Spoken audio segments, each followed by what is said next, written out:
Rikors li preżenta l-whistleblower li kixef il-każ skandalus li kien għaddej fi Transport Malta brabta mat-testijiet tal-liċenzji tas-sewqan issa qed jitfa' dawl fuq skandlu ġdid, skandlu li juri kif allegatament il-gvern jew uffiċjali tal-Partit Laburista kienu involuti fi skema kriminali biex barranin jivvutaw lil Partit Laburista. U allura, fi kliem sempliċi, skema ta' xiri ta' voti. Din l-akkuża serja tasal permezz ta' rikorsi li sar minn Adel Ali Hassan li għal numru ta' snin serva bħala segretarju tal-Labor fil-Kumitat ta' Ħalbalzan. Dan il-barrani huwa l-istess Aziz illi kien għamel referenza lih il-professur Arnold Cassola, il-persuna li spiċċa kellu jitlaq minn pajjiżna wara li waqfulu l-permess ta' residenza sabiex ipattuwielu bil-pulit. Ir-rikors preżentat minn Adel jikxef din l-iskema kriminali li permezz tagħha diversi barranin li jkollhom iċ-ċittadinanza Maltija u jkunu mietu ma jinħarġilhomx ċertifikat tal-mewt, iżda d-dettalji tagħhom inkluż in-numru tal-karta tal-identità tagħhom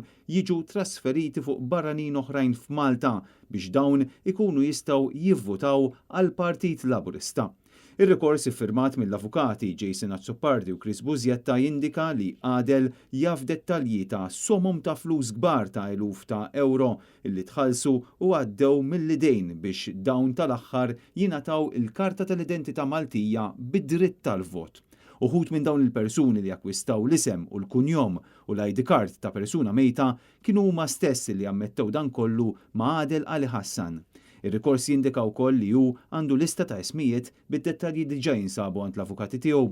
Intant dan il-barrani li ressaq dan ir-rikors iddikjara li meta mar ikellem uffiċjal għoli tal-Istat fil-Palazz Presidenzjali u fetaħ qalbu dwar dak kollu li kien għaddej minnu għax sempliċiment li jikxef korruzzjoni sistematika, ir-risposta li jingħata kienet din attent għax qed tirfes ħafna kallijiet u jagħmlulek bħal defni.